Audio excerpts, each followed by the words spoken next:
Namo Bhagavate Vasudevaya.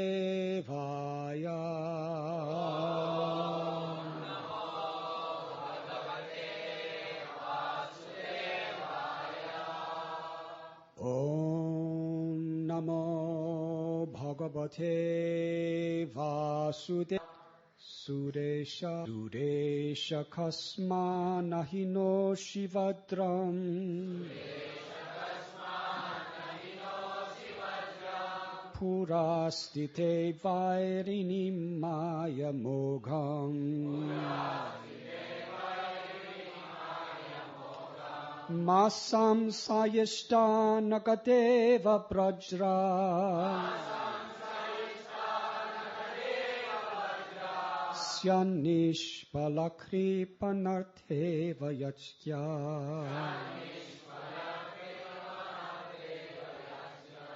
Support by His Divine Grace, A.C. Bhaktivedanta Swami Prabhupada. When King Indra threw his club at Vritrasura, Vritrasura caught it in his left hand and retaliated by using it to strike the head of Indra's elephant. Thus, Indra's attack was a disastrous failure. Indeed, Indra's elephant was injured and thrown back 14 yards. Therefore, even though Indra stood with the thunderbolt to hurl against Vritrasura, he was doubtful, thinking that the thunderbolt might also fail. Vritrasura, however, being a Vaishnav, assured Indra that the thunderbolt would not fail. For Vritrasura knew that it had been prepared in accordance with the instructions of Lord Vishnu. Although Indra had doubts, because he could not understand the Lord Vishnu's order never fails, Vritrasura understood Lord Vishnu's purpose. Vritrasura was eager to be killed by the thunderbolt manufactured according to Lord Vishnu's instructions, because he was sure that he would return home back to Godhead. He was simply waiting for the opportunity of the thunderbolts being released. In effect, therefore, Vritrasura told Indra, "If you want to kill me, since I am your enemy, take this opportunity. Kill me. You will gain victory, and I shall go back to Godhead. Your deed will be equally beneficial for both of us. Do it immediately."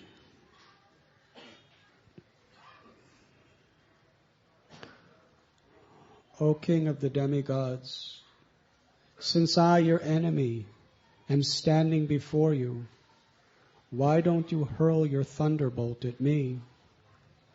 Although your attack upon me with your club was certainly useless, like a request of money from a miser, the thunderbolt you carry will not be useless.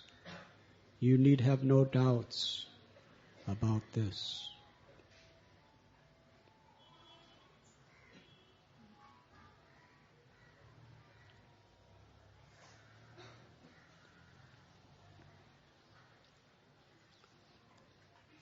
Today we are reading from Canto 6 of Srimad Bhagavatam, Chapter 11, entitled The Transcendental Qualities of Vritrasura, Text 19.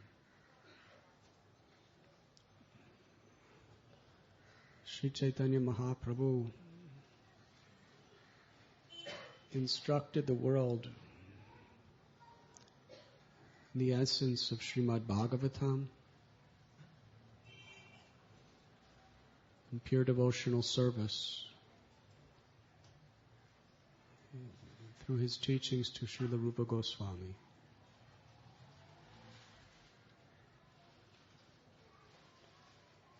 And instructed Rupa Goswami to take the words he heard from Lord Chaitanya, embellish it with quotations from Vedic literature, and the realizations that would arise from those words, and write books. that would be the foundation for all time to come for the Gaudiya Sampradaya.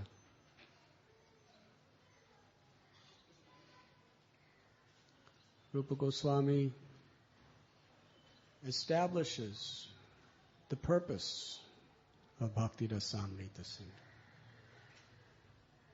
which means the essential message of Krishna in all the Vedas. Anyabhilashita sunyam jnana karamanya navratam anukulyena Krishna nushilanam bhakta uttama. By defining what is the goal of life, what is the characteristics of pure devotional service.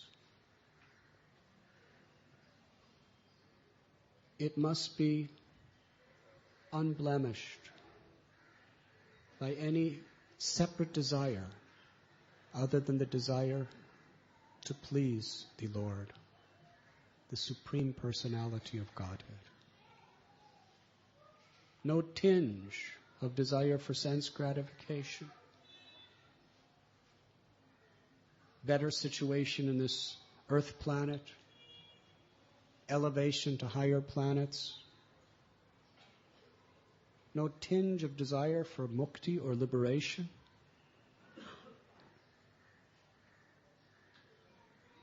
Freedom from suffering.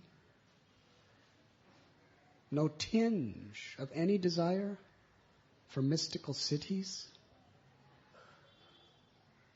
which are so very, very attractive. Pure devotional service must be favorably executed for the purpose of pleasing the Lord. That is what Srimad Bhagavatam teaches, the crest jewel of all Vedic literatures. And that is the only message of Lord Chaitanya. Dharma projita kaitavatra paramandiramatsadaram satam. From the very beginning, Srimad Bhagavatam kicks out any spiritual concepts or religious principles that are not established in pure, unalloyed, unadulterated bhakti. What most of the world is aspiring, longing, and performing even charitable acts, rituals, and austerities to achieve, one who is actually intelligent rejects all those things, and especially rejects the desire for any of those things.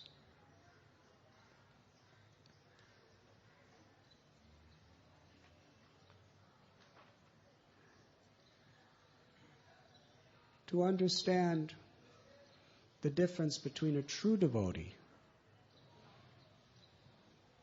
and a devotee who is in mixed devotional service is essential for us to understand what we have to strive for. Because for anyone who does not attain devotional perfection, even in our devotional service, even in our practicing the 9 processes of bhakti, we have other desires, other aspirations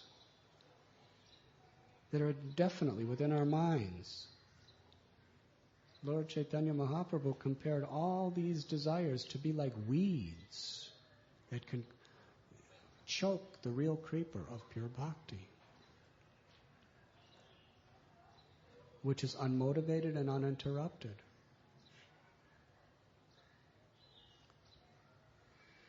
Here in Srimad Bhagavatam, there is a most fascinating historical illustration of the difference between a pure devotee and a mixed devotee.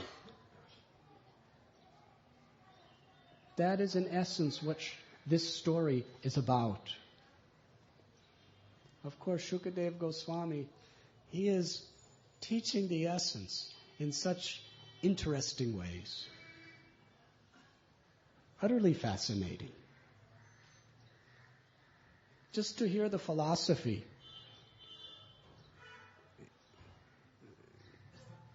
may not be so encapturing or engrossing to most people.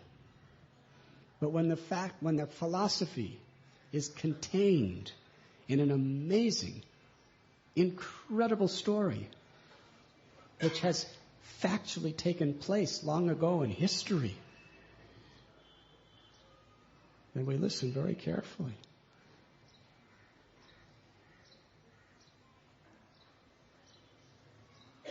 So here we have the king of the devotees, or let us say the king of the demigods, who are devotees, great devotees, fighting against the king of the demons. And Shukadev Goswami is showing us who's the real devotee. It's not based on their caste. It's not based on their occupational duty. It's not based necessarily even on who they're with. But it's based on their internal purpose of life. Because that's all Krishna really is concerned with. We often quote Srila Prabhupada that Krishna does not accept the thing that is offered. Krishna accepts the purpose in which it is offered. When we offer anything, whether it's our wealth, or our intelligence, or our abilities, or our words, or our heart, Krishna's only real concern is, what is your purpose? Do you have any selfish desire mixed with it? Do you want fame? Do you want power and control? Do you want facilities to enjoy sensual pleasures?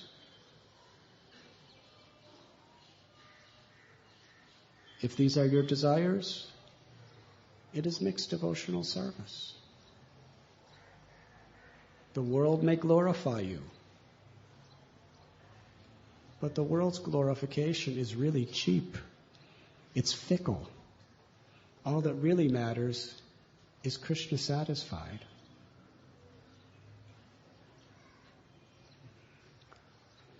In the current events of India, you see what worldly fame is about.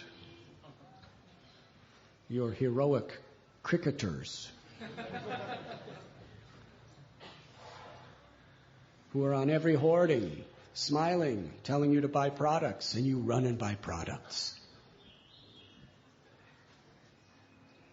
Who are the heroes? How many people come to Srimad Bhagavatam class, and how many people watch the cricket players play? Stadiums are filled, and hundreds of millions are sitting on their televisions. Yes? They're the heroes. They're the Mahajans.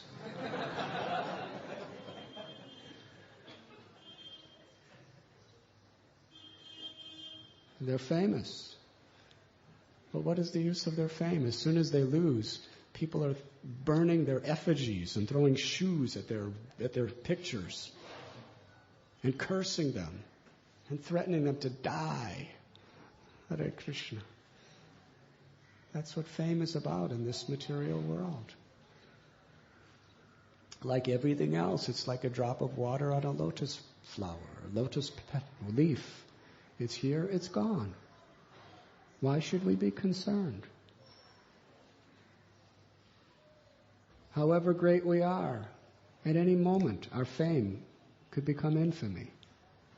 And however great we are, we should know there will be envious people who are going to try to destroy and turn everything against you.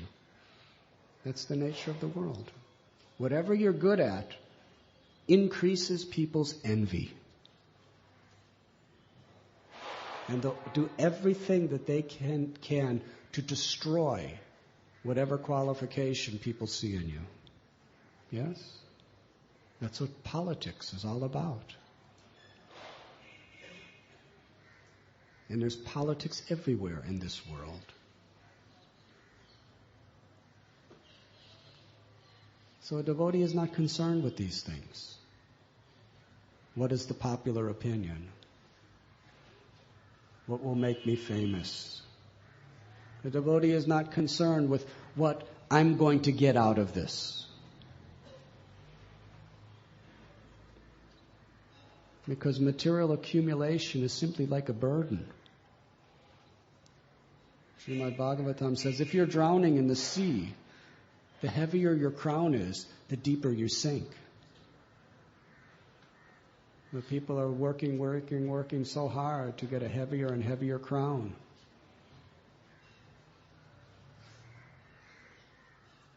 But an intelligent person understands whatever I have, if I use it for Krishna, I'm free. Otherwise, anything I keep is bondage. But what I give to Krishna, I'm free.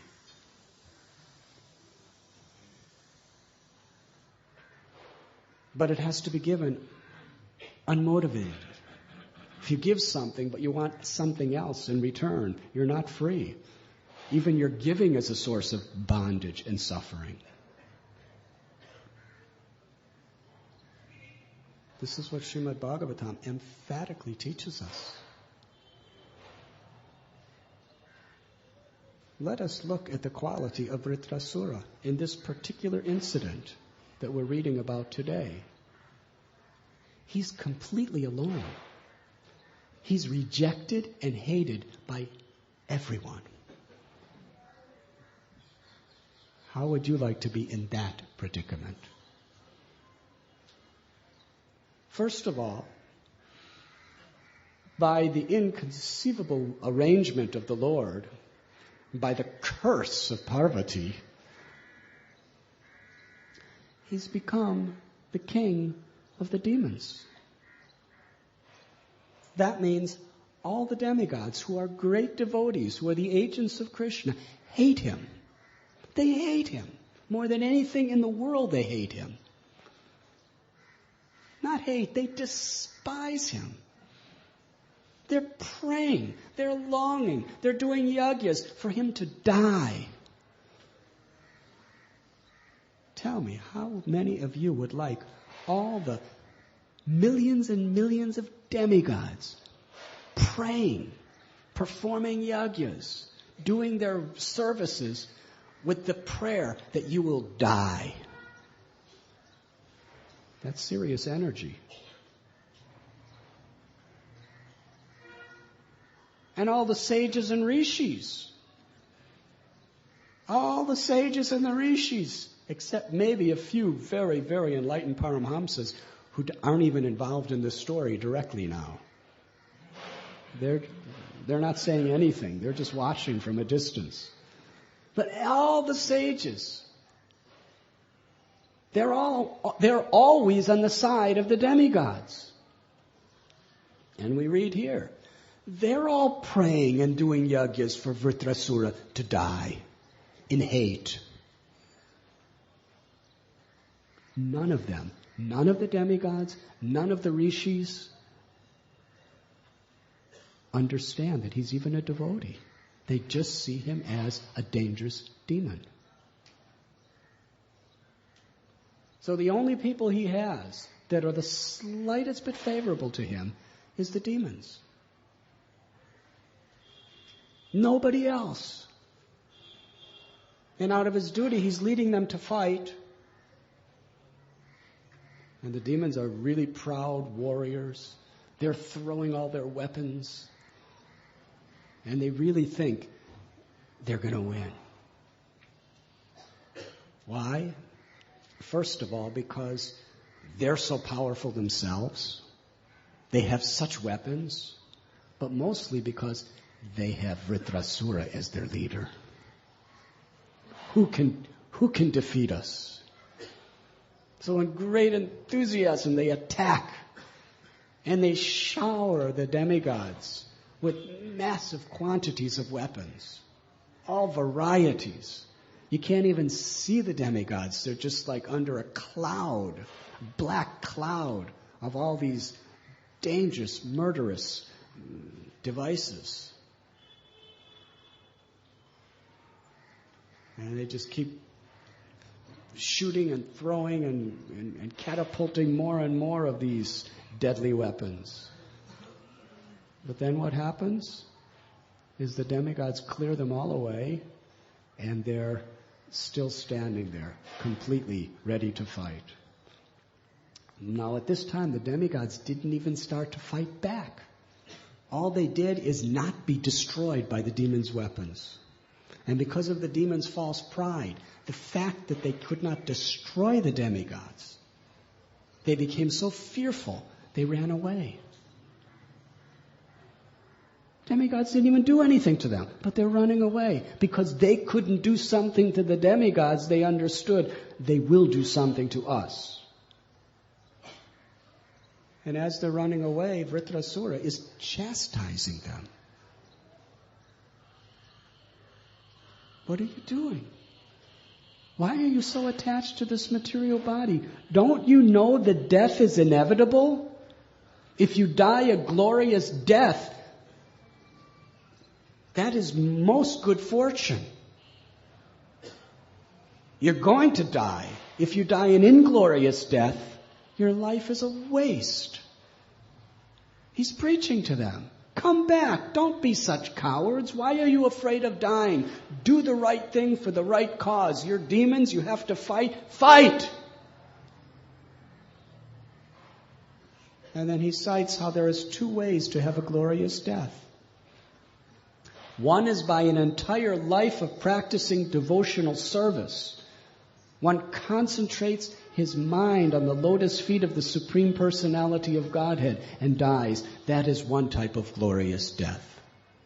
And the other type, which is the only way for the demons, because they're not devotees by any means, they hate Vishnu, is if you die in battle and do not turn your back like a coward, you will be elevated. That is a glorious death. So come on, let us fight.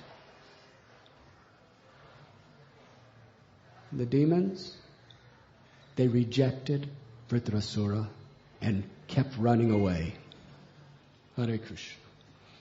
And the demigods, seeing that they're fleeing like cowards, they were running behind them, shooting their arrows, and the demons were just running, not even fighting back, just running, and and then Vritrasura starts chastising the demigods. What cowards you are! How unholy! A Kshatriya never in battle will fight someone who has their back toward them. So here is Vritrasura. He's against everyone. He's chastising everyone. And everyone hates him for doing it. The demons, they're not favorable toward him. He's insulting them. They're rejecting him. So he's rejected by his own people completely, every single one of them. He's hated by all the sages and the yogis. He's hated by all the demigods. Who does he have?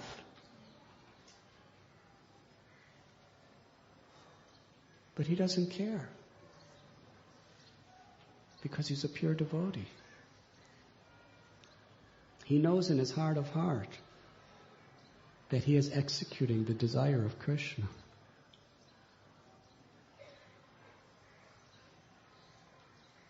Here is a person who is being blasphemed and hated by not only the whole world, the whole universe. But he's willing to do so because he knows this is Krishna's desire. And he knows his Guru Maharaj, Narada Muni, is behind it all. He knows he's pleased. That's all that matters. This is pure devotional service.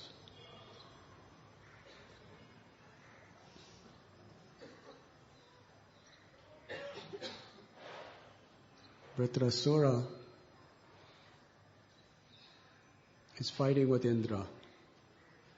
Actually, what happens is he sees everyone's running away on his army. So I'm the only one. I have to do it myself. It was his prescribed duty. It was his destiny. He had to fight and try to win. But he knew he would lose. He had complete faith, total faith that he would lose. But still he fought. And he roared so loud that the demigods fell unconscious. And then he started trampling on them with his feet. He had huge feet. They didn't know how lucky they were, getting the dust of the feet of such a Paramhamsa Vaishnava. Not only was their feet on their head, their feet was completely crushing the whole body. Narottam Das Thakur prays that his only desire in life is to have the dust of the feet of the devotees. Prahlad Maharaj prays that the only way anyone has ever attained pure devotional service is by bathing their body with the dust of the feet of the great Vaishnavas. How fortunate were the demigods, being trampled by the feet of Vritrasura. But they couldn't recognize it. It was horrible. And seeing this Indra, he felt it was his duty to defend. And beside that, he had the Vajra, the thunderbolt. How could he lose? So he threw first his club at Vritrasura, who nonchalantly caught it with his left hand and threw it back. It hit Airavata, the elephant carrier of Indra, pushed him back 14 yards, broke his mouth. He was bleeding, and he fell down along with Indra.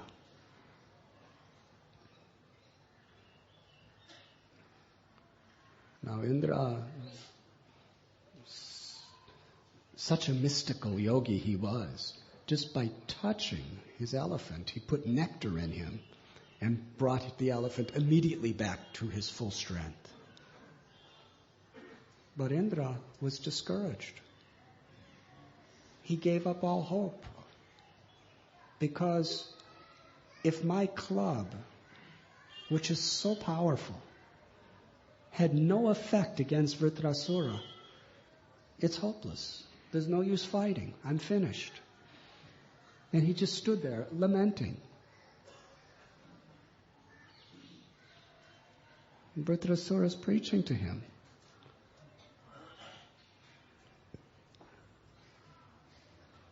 Vritrasura is so compassionate. Here is Indra. He's telling Indra that you are such a fool. You are so ignorant. You're so hard-hearted that you killed a Brahmin. You killed your own spiritual master. And you killed my own brother, Vishwarup. Whatever you have now is due to Vishwarup. He saved your lives. He saved everything you have. He performed great sacrifices for your benefit. But because of your fear, you slaughtered him like an animal. And he was my brother and your guru. Vritrasura was bold. He was telling it like it is.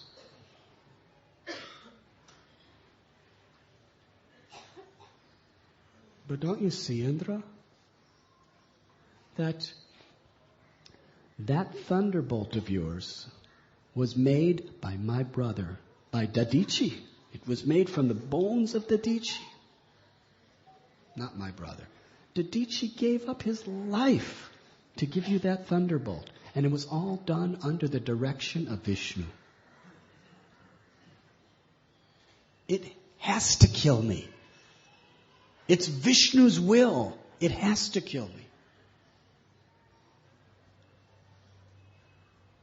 This is the difference between a pure devotee and a mixed devotee.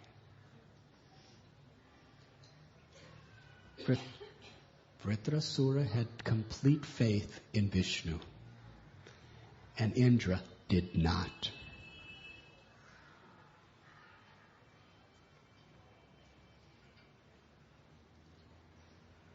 A person who thinks that they are the doer of their activities cannot have complete faith in the Lord. To the degree we think I am the doer of my activities, to the degree we want to take credit for our actions, we cannot really have true faith in the Lord. Because it's contradictory. Indra still wanted to enjoy. He still wanted to get credit and glory. Therefore his faith was weakened by that. But Vritrasura wanted nothing. He only wanted to serve the Lord. It is an amazing incident with an amazing instruction. This is really the basic difference between a mixed devotee and a pure devotee. A pure devotee, under all circumstance, always has confidence in Krishna. And a mixed devotee, circumstances can cause doubt, reservation. Very dangerous.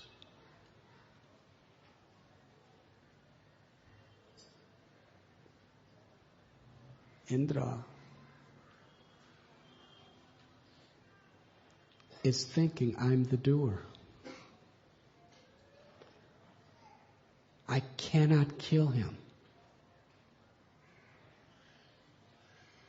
But Vritrasura understands, I'm not the doer. And Indra, you're not the doer. We're all instruments. Krishna's the doer. Like Srila Prabhupada. When he went to the West to preach Krishna consciousness, you can draw the parallel. It was like the demigods fighting against the demons.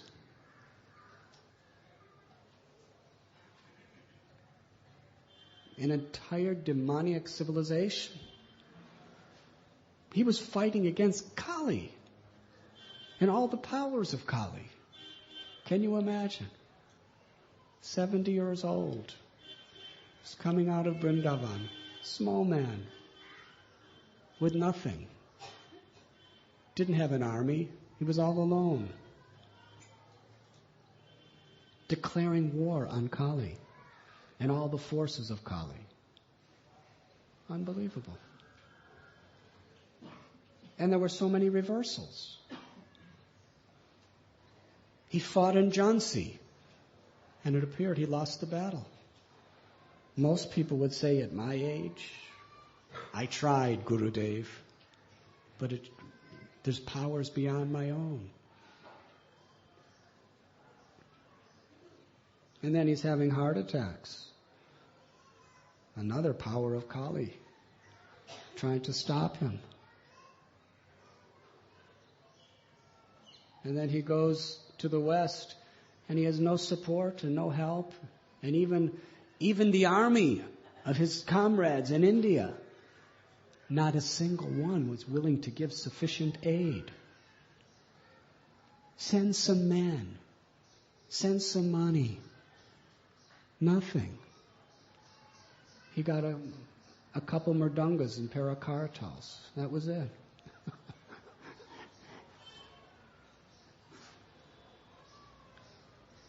Everything was against him.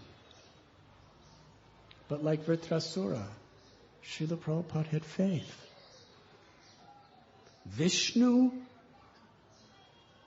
ordained that thunderbolt will be victorious.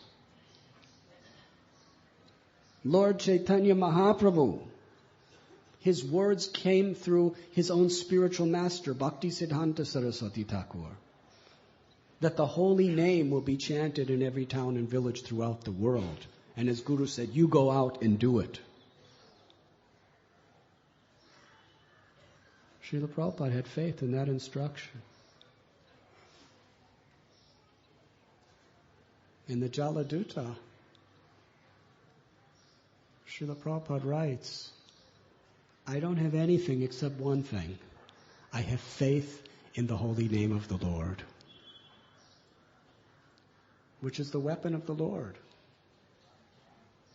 He knew that he would be victorious because it was God's will. And he had nothing and no one except his guru, who had left this world many decades before. That was his only support, was the holy name and faith in his guru. So amazing.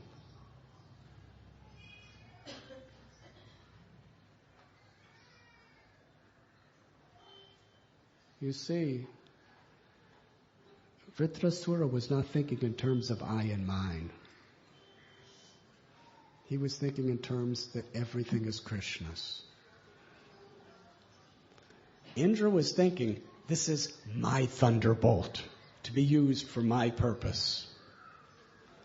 But as far as Vritrasura was concerned, his own trident and Indra's thunderbolt were both the property of Krishna. That thunderbolt that you have, Indra, it's not yours, it's not mine, it's Vishnu's. And it's going to work. He had that faith. He didn't care whose hands it was in, but he knew it would serve its purpose. Prabhupada had that faith in the holy name. He had that faith in the order of his spiritual master. And that is how he was victorious. And in this case, this is how Vritrasura will be victorious. Even though the weapon is in the hands of his enemy, who's trying to kill him, he knew that it was Krishna's weapon. And because he had complete faith in that weapon, his life would be victorious.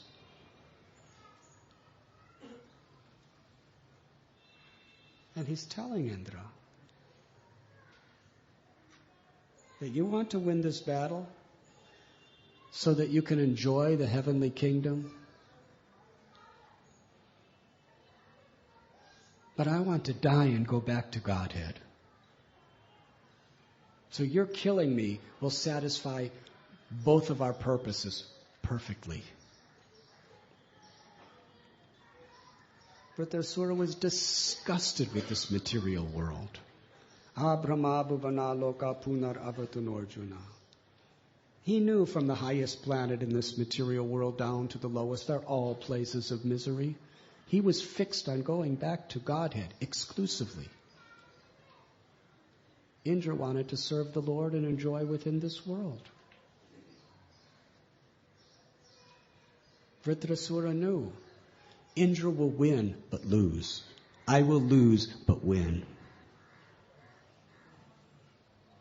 I'll lose the battle, I'll die, but I'll go back to Godhead. That is the supreme, ultimate, and only victory.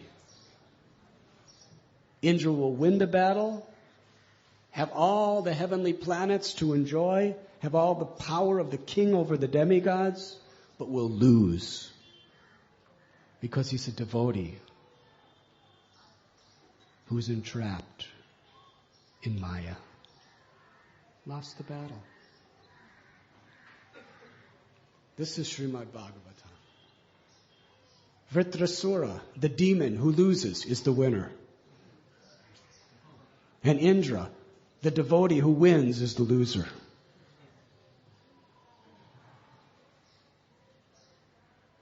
This is the substance of what Srila Prabhupada has given us.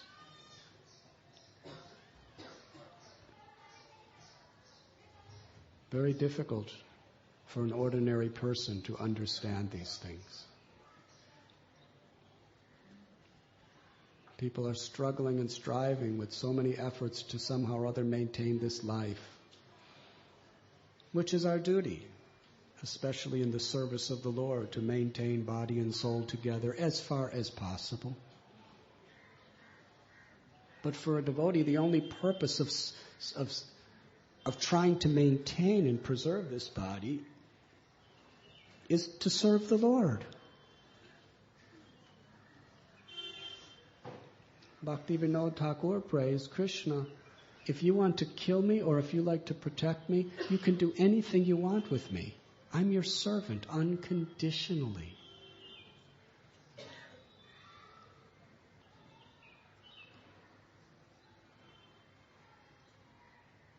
Vritrasura was sick of material life. He saw it all. In his previous identity as Chitraketu, he enjoyed the kingdom. He enjoyed so many wives and so much wealth and so many loyal, faithful citizens, everything. Then he enjoyed a beautiful son. And then despite all of his power, all of his influence, all of his Shakti, the son died. And his whole life was nothing but miserable. But then Narada Muni came and preached to him. Previous to having his son, he was also preached to.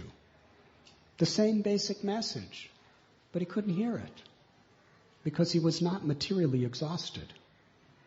He still had some aspiration, some glimmer of hope to enjoy.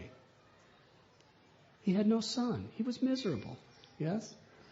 But there was still a glimmer of hope to enjoy. So even when Angira Muni preached to him, he couldn't hear it. He heard it, but it didn't really touch his heart. Certainly, he was a very brilliant mind. I'm sure Chitraketu could have eloquently repeated the words he heard, but it didn't touch his heart because he still had some inclination and hope to enjoy in this world. Hare Krishna. And then he got the son, and he enjoyed like he never enjoyed before in his entire life. But the way the world is, anybody who is exalted is also envied. His wife, all she did is have a child. She was a nice lady, friends with all her other co-wives. But as soon as she had the child that all of them wanted, they hated her. Just see. This is dangerous, even in the society of devotees. We could be friends and colleagues and god brothers and god sisters and live together. But if somebody becomes empowered or successful, then the same people may envy you and hate you. That's Kali. Vaishnava society, our greatest pleasure is to see another devotee getting the mercy of the Lord. We should enjoy seeing another devotee being exalted more than ourselves. We shouldn't want to be exalted. We should want to see everyone else exalted. We should just want to serve. That's all. Let me serve. Let everyone else be exalted. Let everyone else be glorified. Let everyone else get credit. Let me serve. That is a Vaishnava.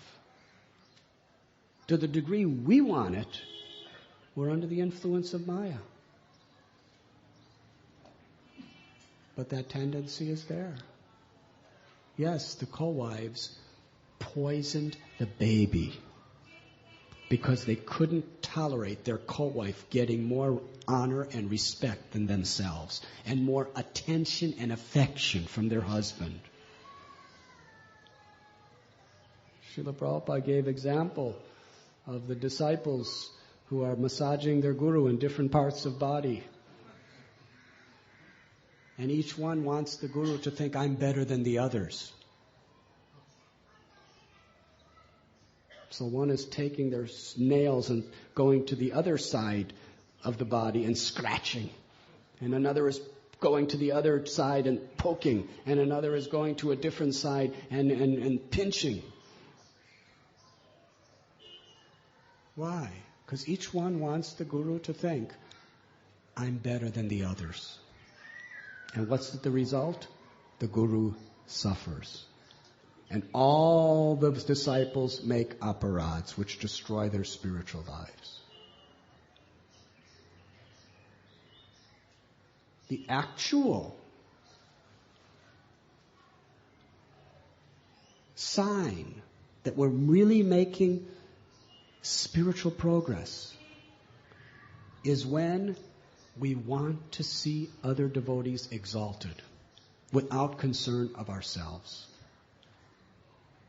When we want to see other devotees loved, respected, getting affection, getting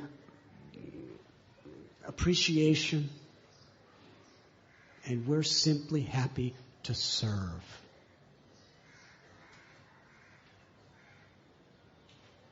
When we start having that consciousness, we're on the line of pure devotional service. Until then, we're still very much caught up in mixed devotional service. We have to pray for that. We have to strive for that. And we have to cut out the propensities for anything else when we see them like weeds coming up in our hearts.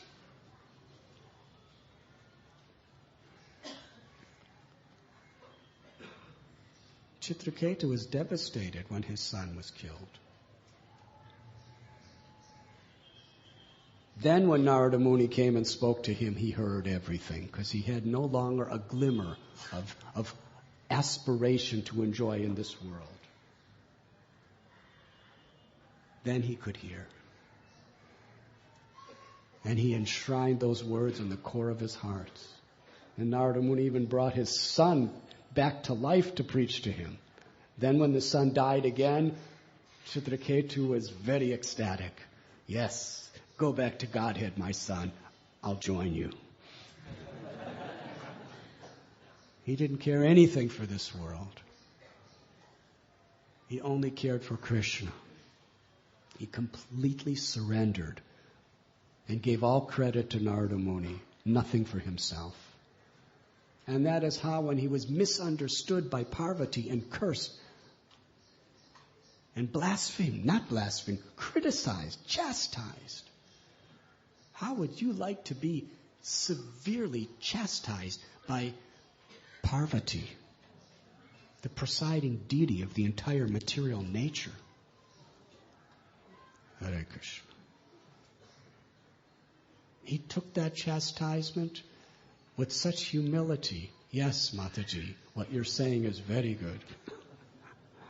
I didn't mean it that way, but still, whatever you have spoken, I accept. I will become a demon. I will take a hellish birth. Thank you very much. And it wasn't just theoretical. He knew he would become a demon. Sometimes we say, but we don't really believe it's going to happen. But when Parvati says it, it's going to happen. And here he is, horribly ugly in his physical features, a monster, miserable monster, hated by, and at this particular time, he's rejected by everyone. But he has faith. He has faith in the thunderbolt that Indra is holding to kill him. Because he has faith, this was made under the instruction of Vishnu. Therefore, it will be victorious. It was his duty to fight and fight as hard as he could, but he knew he would lose and die because he was not on the side of the Lord. And he was eagerly awaiting that moment. Very similar to Bhishma. He fought and he fought and he fought because it was duty, but he always prayed to die. Vritrasura had to fight. It was his prescribed duty. And he fought. To the end he fought. We're going to see. He preaches to Indra. He chastises Indra. And somehow or other gives Indra faith. Indra lost faith in Vishnu. Vritrasura is preaching to him to have faith And Indra had faith. That's the power of the association of devotees. By hearing in the association of devotees, one gets faith. Indra got faith by hearing from Vritrasura. Such good satsang. And then he attacked. He cut off Vritrasura's arm. And then Vritrasura attacked again. And he cut off his other arm. And Vritrasura had no arms. Then he just laid on the ground and opened his mouth and swallowed Indra. He didn't stop fighting because that was his duty. But he knew he would die. And after swallowing Indra, he just went into samadhi. He thought, okay, now Krishna, I'm yours. I've done my work. I fought. Indra's not around anymore. Somewhere inside. There's nothing I could do to him in there. And the amazing thing is, why didn't Indra die in the belly of Vritrasura? Because he was protected by the Narayan Kabacha, which was given to him by Vritrasura's brother, who Indra killed. He was protected by that. Otherwise, nobody could live in someone like Vritrasura's digestive system.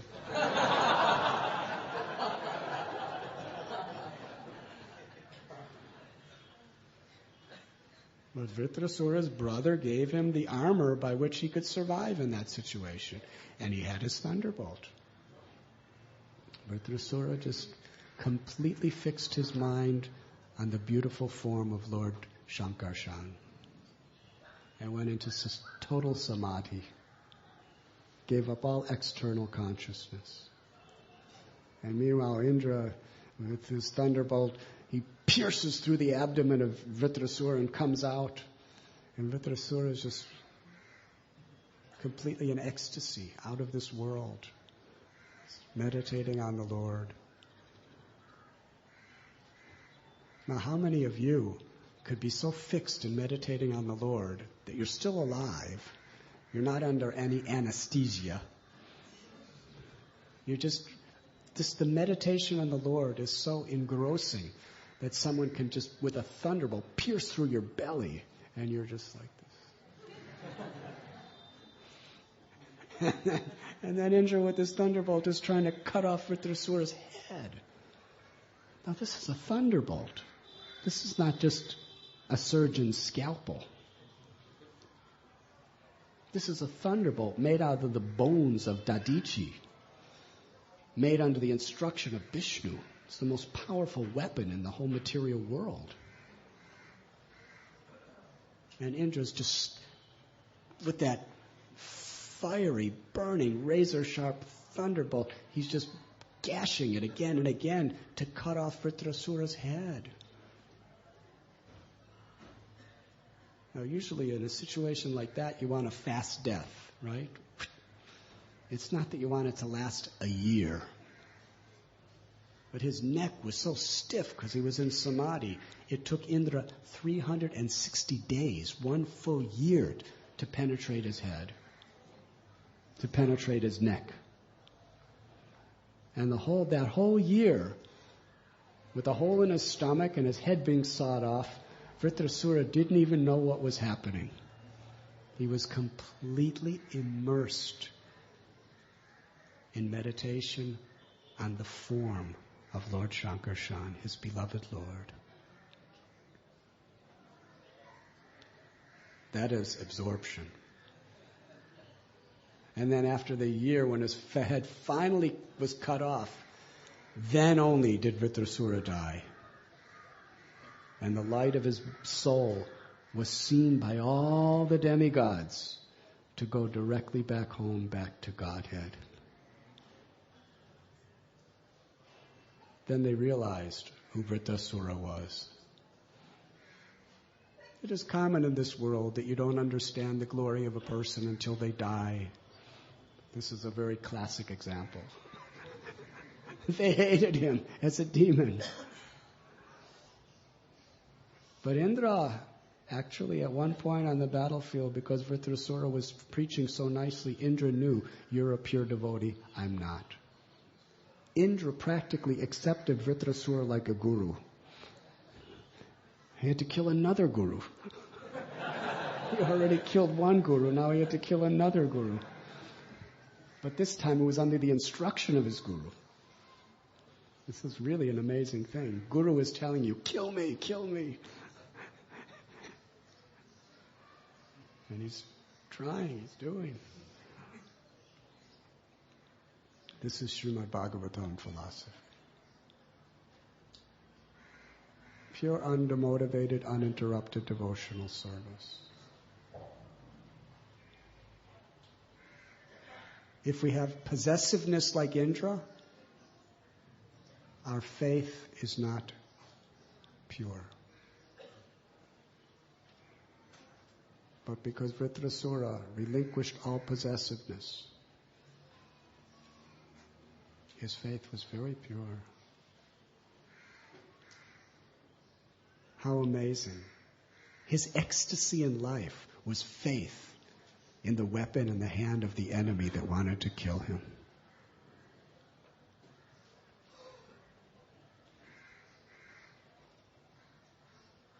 He felt deep sorrow for Indra, who had to win the war and live in heaven.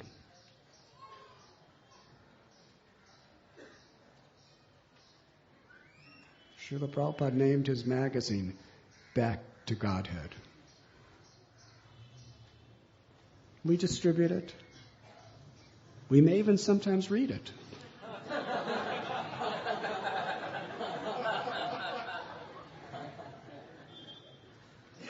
But what's it all about?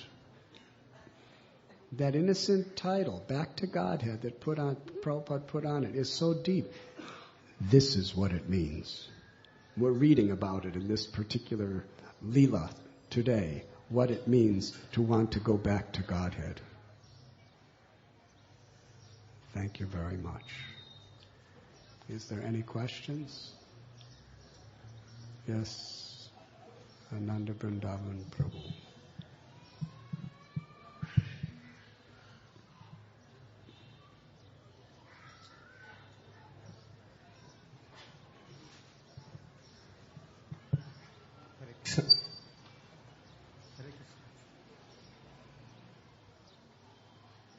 Hare Krishna Maharaj, we are speaking about pure devotional service and the standard which we are supposed to reach to that level.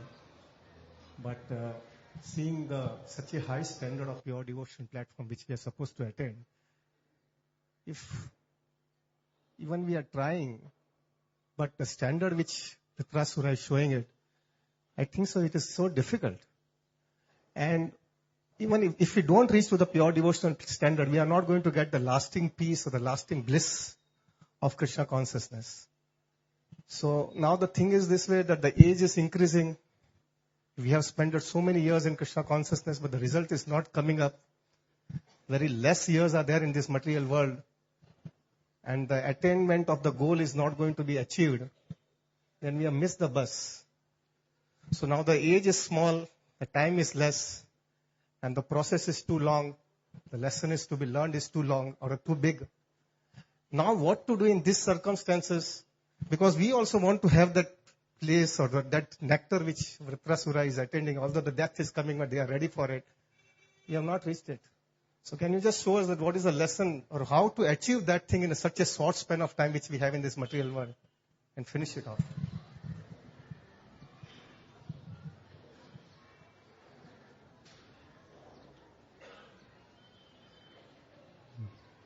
What you have spoken is very enlightening.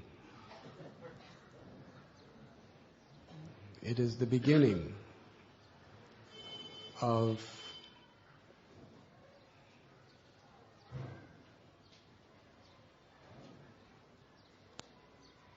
attaining our goal. To understand it's impossible for me. As long as you think it is possible for you, even in your devotional service, you'll always be under the illusion that you are the doer.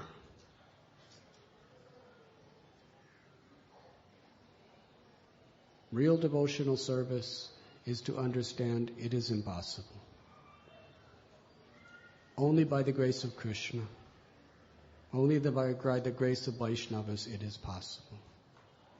Vritrasura's only desire in life was to be the servant of the servant of the servant. He wanted to die so he could directly serve the servants of the Lord.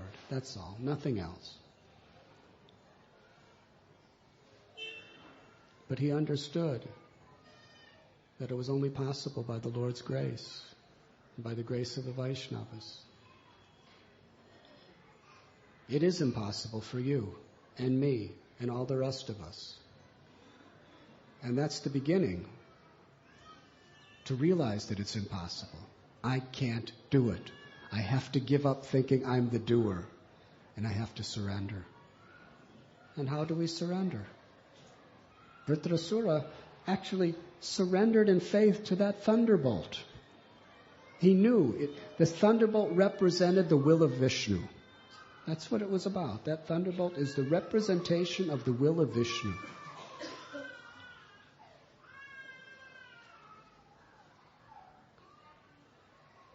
If we simply perform our devotional service sincerely and cultivate faith that if I just do this service of chanting, hearing, remembering, doing some puja, performing whatever other service I'm allotted, if I simply do that, I don't have to be somebody big, I don't have to be somebody small. If I just do it sincerely and understand that I'm doing it for Krishna, I'm doing it for Guru, I'm doing it for the Vaishnavas, and it is their mercy that will take me back to Godhead. If I simply please them, by their mercy I will be taken back to Godhead. Then you will be taken back to Godhead. We simply have to perform our service, however menial or great, with the proper attitude, and Krishna will take us back to Godhead. That is our faith, and that is our certainty, and that is the truth.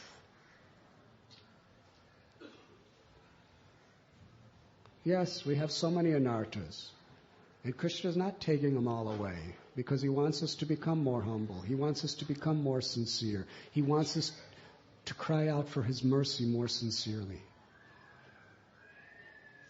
And if we do that, he guarantees he will take us back to Godhead. Prabhupada guaranteed. Just do your service with this proper devotional attitude. Krishna will take you back to Godhead.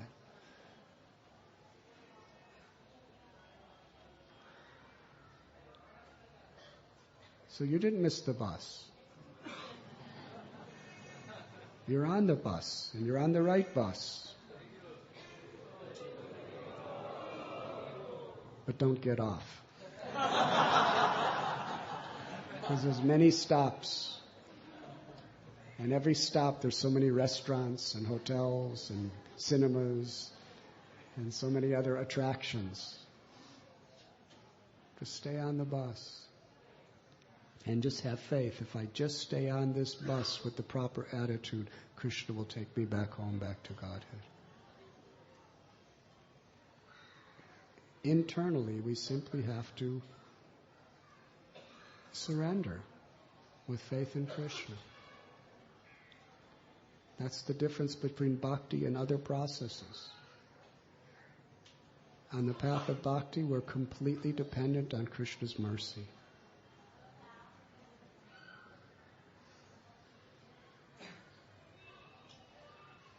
Kolavecha Sridhar was just selling some banana leaves and some bananas and flowers. But he had complete faith in Krishna's mercy and in the Vaishnava's mercy. That's all. Cultivate that faith by hearing these beautiful stories from Srimad Bhagavatam. Nasta prayeshya bhadreshu. When we hear about them, we gain faith. We have to know what we should pray for, what we should long for, what we should strive for. If you're striving for pure devotional service, Krishna is going to give it to you. Definitely. as long as you don't change your mind.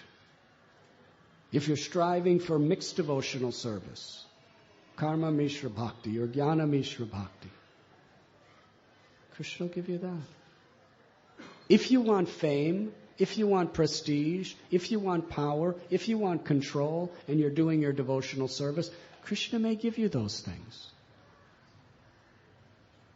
You won't go back to Godhead. You definitely will not go back to Godhead for a long time, as long as that's your aspiration.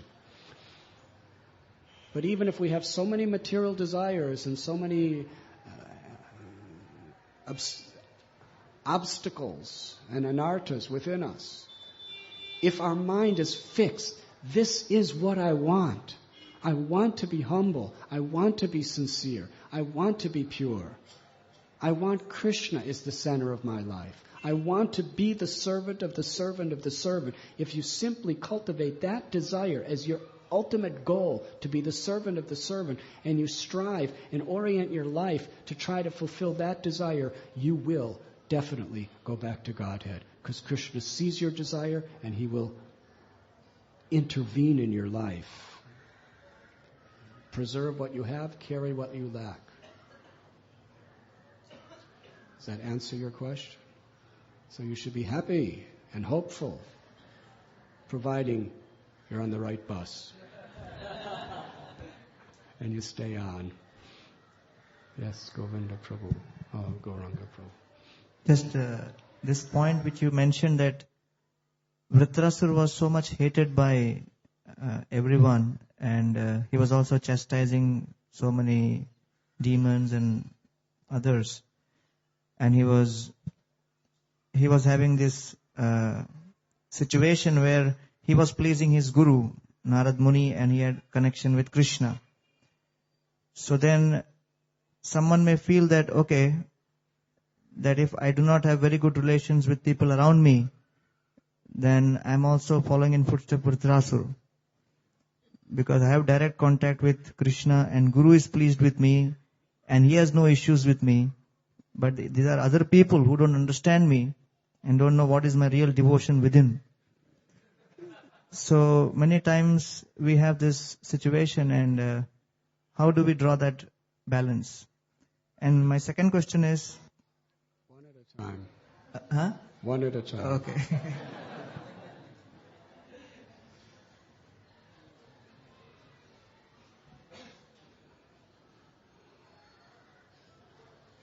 This is the nature of the mind.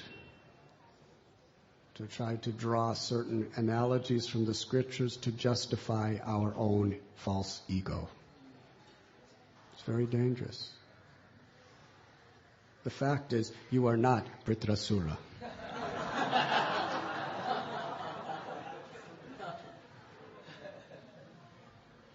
And the fact is, your guru, the representative of Narada Muni, is telling you to honor and respect all Vaishnavas and to be their servant and to please them.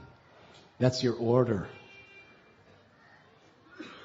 To try to take the Vritrasura mentality and dovetail it according to our false ego is very dangerous. Yes? Narada Muni was completely giving his heartfelt blessings to Vritrasura to do everything he was doing. Huh?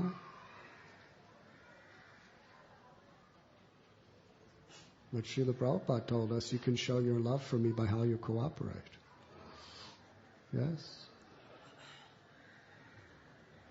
So what we're doing is we're jumping over Guru to try to imitate a Paramhamsa. That's a sure way of falling down to hellish conditions. Vritrasura is a Paramhamsa. When Lord Shiva praises you to Goddess Parvati, yes, and says, you are such a great Paramhamsa, Mahabhagavat Vaishnav, then you could do things like this.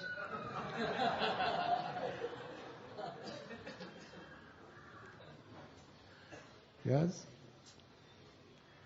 He was through whatever he was doing, factually was with the complete blessings of his Guru and Vishnu. But if we're thinking it doesn't matter what anyone else says, my Guru is like that and everything else, if your Guru is saying be the servant of these people, then you have to be the servant of these people. Yes? You cannot imitate the Paramhamsas, but we must understand the spirit of the Paramhamsas and try to follow that.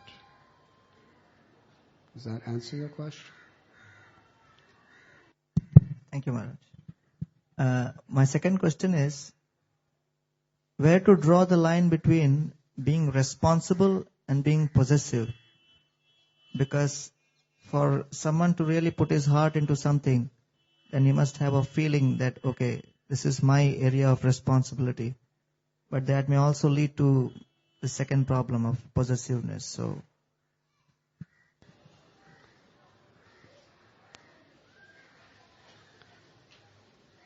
there's material possessiveness and spiritual. When the spiritual master gives you a service or where Krishna gives you a service, we have responsibility for that service. In one sense, we have to own that service. 100 times, 1,000,000 times more than a materialist owns their house or owns their family responsibilities. We should own our service. But we're always completely conscious that it's Krishna's property.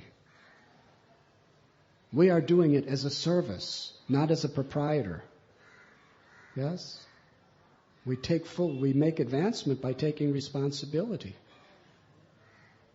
That means if you're asked by your authorities to do something else, immediately you're willing to give it up and do something else and own that service. And own that service. If you're asked to do a different service every single day, you're willing to just give it up and do it. Because nothing is yours except the right to serve.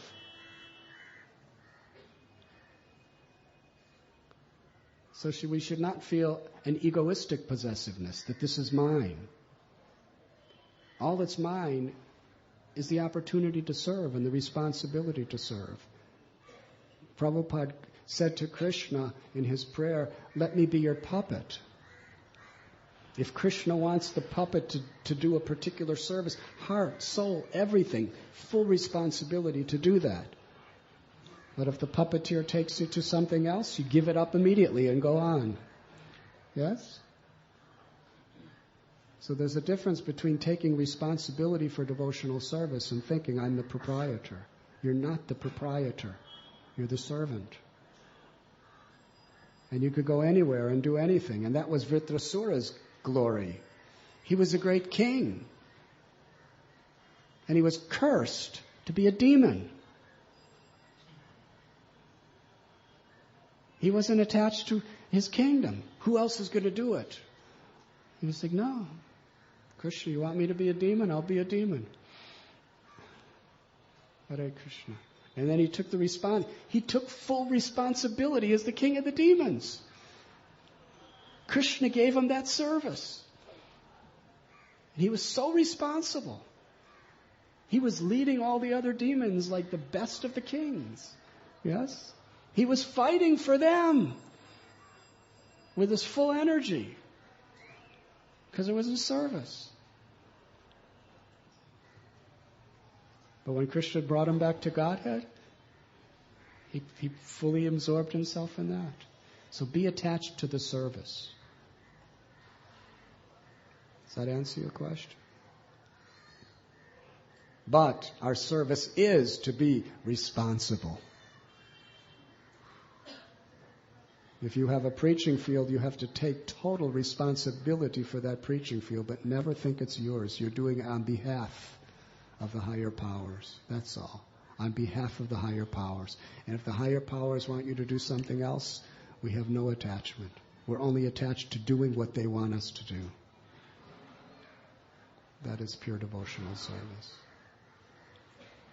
Sometimes even in Krishna consciousness, a person's in a position and they become so materially entrenched in that position that they think it's totally spiritual. But when the seniors say do something else, no, only I can do it, I have to do it. That means that there's a material sense of I and mine.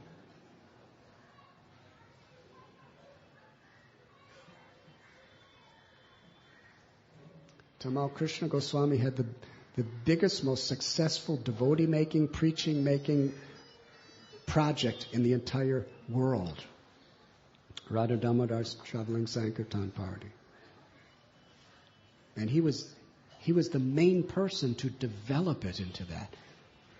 Distributing more of Prabhupada's books than any other entity ever did in history, and making more devotees faster than anybody in history. It was unbelievable. And he was complete. And you can't do that without taking total responsibility.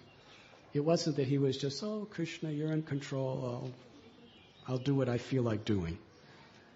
He was working. He was struggling. He was sacrificing. He was anything. If it took total suffering, anxieties, headaches, he was willing to do it because he was responsible for it. It's Prabhupada gave me this project. It's my project. I must do it for Prabhupada.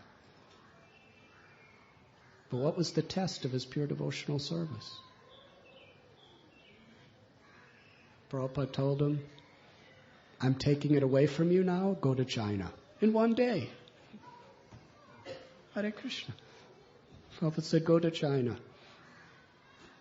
Radha Damodar traveling Sankirtan party is no longer yours.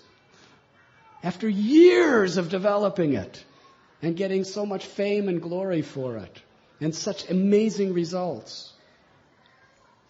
And what did Tamal Krishna Goswami do? He went to China. Just gave up Radha Damodar Sankirtan party, just immediately just gave it up and went. Huh? And what did he do in China? He took full, total responsibility. It wasn't easy. He had to disguise himself behind the Iron Curtain and all kinds of dangerous things and innovative, creative. You had to be absolutely fixed. It wasn't that he was just going thinking, Krishna will do, and I'll just, do I'll do a little here and a little there because Prabhupada told me. He just focused. Total responsibility, total engrossment, anxieties, life risks, threats, so many obstacles to overcome. And he did it all and started making hundreds of devotees in China single-handedly. Underground centers. Hare Krishna. Does that answer your question? Yes. Raj, you mentioned about little lower level of question. You talked about service, possessing the service. But sometimes we see that while rendering service, and especially as an authority, and practically higher than you, there is nobody to monitor you every day, day in, day out. So while you are rendering your service, we collect certain possessions, thinking that I will use it in the service of the Lord. Even though we know in the heart of the heart we become attached to it, and it is not exactly being used in the service of the Lord. Rather, it is wasting our time, and it is making us stay away from the association of devotees. So, give an example.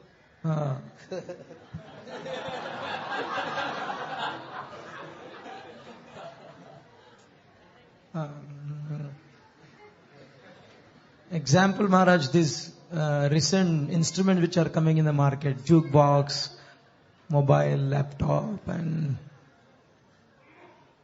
so these things we see in the ashram also that we could spend time and interact with devotees and get more profound realizations. But some other feel that no, I have to do it. But even though in the heart of the heart, it is not so good. So how do we cut off that mentality and make? progress in our devotional service? That is a good question. I will answer specifically for brahmacharis, and others can adopt it according to your particular situation.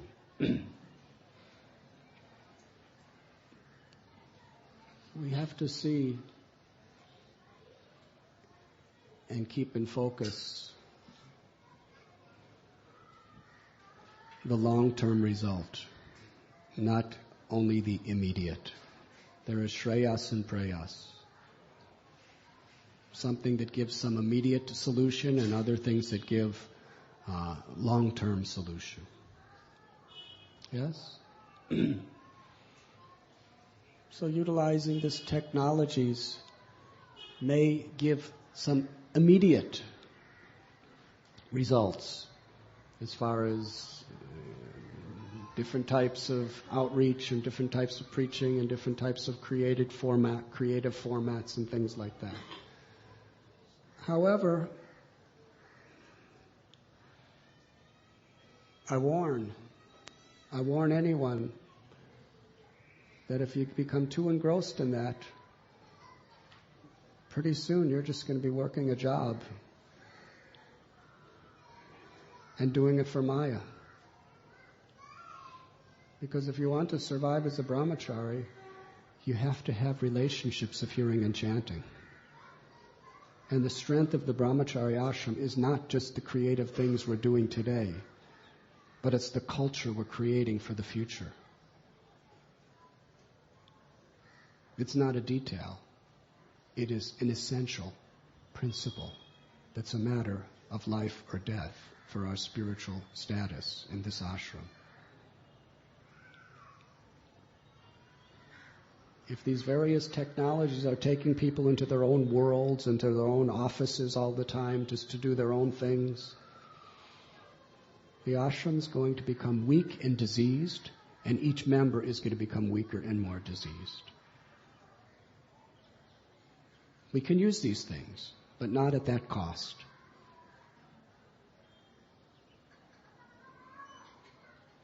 We don't want to gain a paisa and lose a crore. That's not good intelligence. We have to balance in such a way that the priority is our relationships, the 6 loving exchanges. Our priority is hearing and chanting together, deepening the friendships that we have together in the service of Guru and Gauranga. That is priority. That is the culture of the ashram, satsang. It's not that modern technology can ever replace tradition. The tradition throughout the Shastras is devotees sitting together and hearing and chanting about Krishna and trying to help enlighten each other about Krishna. Machchita madgata prana. You're not going to get that same effect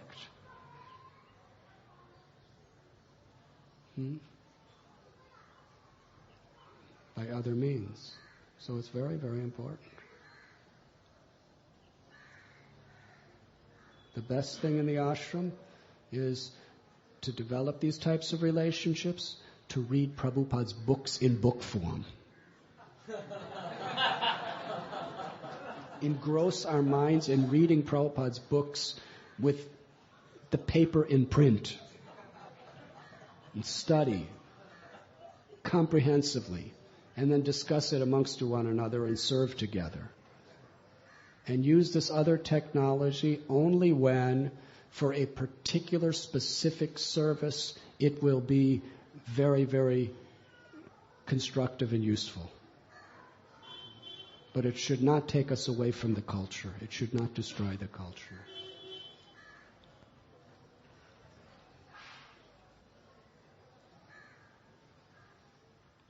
People are attracted to the brahmachari ashram because of the interactions of the brahmacharis. You're chanting and dancing together, you're hearing together, you're serving together.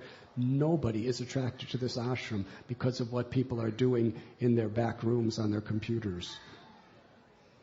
Nobody. If that could help to embellish and deepen this, then it's very good.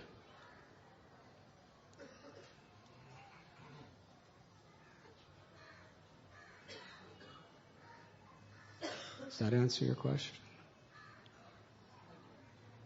You're welcome.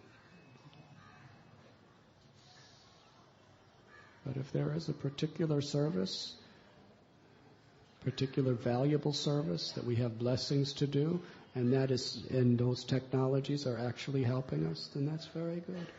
As far as listening to lectures and everything, that's when we're traveling or like that, that's very good.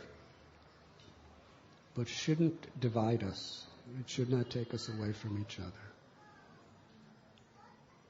Because you're sitting there with your earphones listening to Prabhupada tell you about being the servant of the servant of the servant. So when you should take off the earphones pretty soon and start doing it.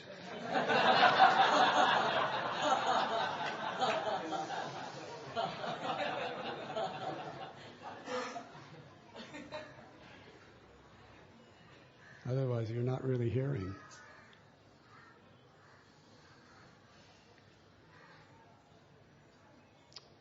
Srila Prabhupada ki jai. Thank you very much.